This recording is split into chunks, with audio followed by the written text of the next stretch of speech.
Hello lovelies, you are welcome back again to my channel. I'm so happy to see you all again. I can't remember if I've wished you guys happy Easter, so this is me wishing you happy Easter.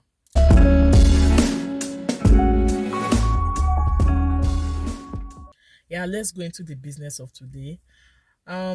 Lately I have been hearing this news about deportation of illegal immigrants in Canada, and I decided to talk about it. There was this video I watched about this family that were faced with deportation. And from the video, I learned that they had stayed here for 6 years and now they are now facing deportation. But the good news is that they were given temporary visa at the end of the day.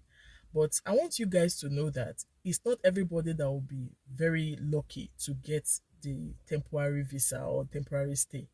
Yeah, not everybody. So those that didn't have the opportunity to get the temporary stay, it means they will definitely go back to their home country.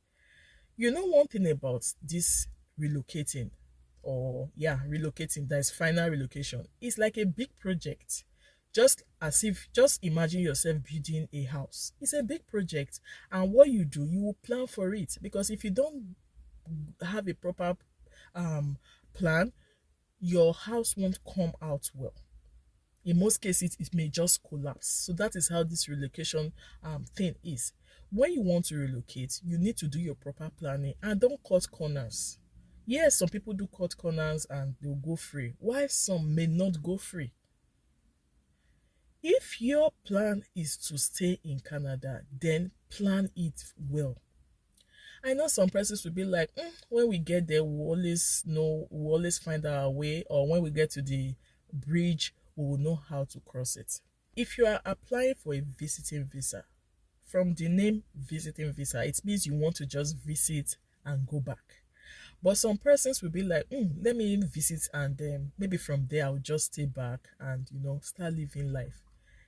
It may work for some people that they will be able to juggle things and at the end of the day, they'll become PRs. But sometimes luck may fail you and something like this deportation could now be what would now happen to you. Then we'll start praying and all that. God is very merciful. I understand that. But we need to do the right things. We are humans. We are not 100% perfect. But sometimes we just need to try our best. And that brings me to what I'll be talking about today, the benefits of being a permanent resident in Canada. You can see it's a good weather. The spring is springing. I love this weather. It's just normal. It's sunny and at the same time the weather is cool. That's by the way. So benefits of being a PR. When I say PR, I mean permanent resident in Canada. Before I go into details, somebody once asked me, Joy, are you now a PR in Canada? That is the question. The way I could figure out that question is, maybe I didn't come as a PR. So now that you have stayed a while, are you now a PR? That was what I understood from that question. I don't know if I'm totally right, but that was how I understood it. One thing most people don't know is that you can become a PR from outside of Canada. That is not to say that you cannot also become a PR even though you didn't come as a PR into Canada. Yeah, you can become a PR even if you didn't come into Canada as a PR. Some people used to come through study route. Study route is a temporary visa. After they must have done their studies, done the normal thing, they can now apply to become a permanent resident. So that's what most persons know. But then you can also become a PR from outside of Canada. So the first is you have the legal rights to study, live, and work anywhere in Canada. That's number one benefit. So there's a little twist to this point.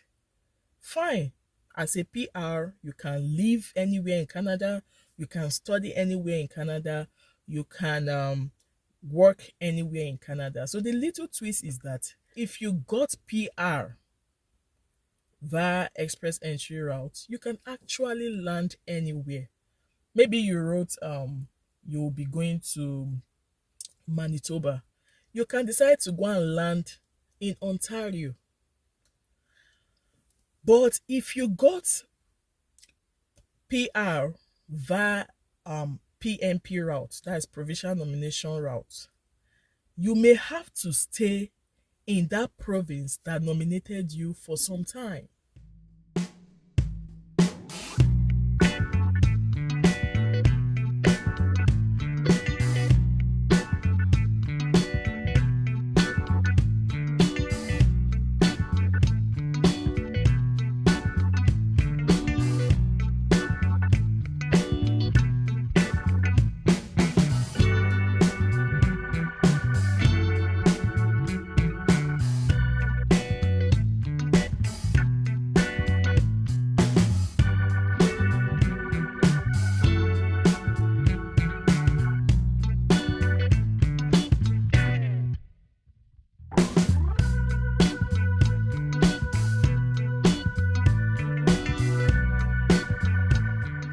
Before you can now leave that province. Most persons have asked me this question that must I go to the province that nominated me? Yes, because that would look like a betrayer. Imagine I asked you to come. Instead of you coming, you went to another place. It's a betrayer. Even if you will leave later, at least first stay there. First of all, stay there, because that was how you got your PR. If the province didn't nominate you, perhaps you may not even get the PR. So you will stay in that province. And when you become a citizen, you can now decide if you would like to stay back in that province or you want to go to another province. But in most cases, some people that used to say, oh, I'm in Saskatchewan, I don't like the place, it's very local. As soon as I get my citizenship, I will just go to another province. Most times, more than 50% of these people that usually talk this way, when they get their citizenship, they don't go. They will tell you, I think I'm now liking the place. Cost of living here is low. Why should I go to a place that's expensive? So that's how it works. There are some exceptions to this. If you are in this province and maybe something happens, you can actually write to the provincial headquarters. I don't know how to say that. Oh, maybe I didn't get a job, or the environment is not good for me. Like, give them good reasons why you think you cannot stay in the province. Otherwise, you need to stay in that province. So that's just a little twist to this point. You can live, work, study anywhere in Canada if you are a PR. Then the second point here is access to free universal healthcare. I know lately people have been complaining that Canadian healthcare is becoming very bad, blah blah blah blah blah. The day I went to the hospital, I don't know if I've shared the story here. I had a sprain on my wrist, so I wasn't sure if it was dislocation or fracture or sprain. So, but I just noticed that my hand was swollen. I know somebody may ask, Joe, what happened to you? Well, I was on my way to work. There was a time we had this snowstorm. I slipped. I didn't use my ice grip. I slipped and I landed on the ground. So I landed with this hand on the ground. So I didn't know if I had a broken bone. So I didn't even call the hospital that, oh, I want to book an appointment, blah, blah, blah. And again, it was not like an emergency. I was feeling pains though, but it wasn't like if I didn't do anything about it that day, I would die or something.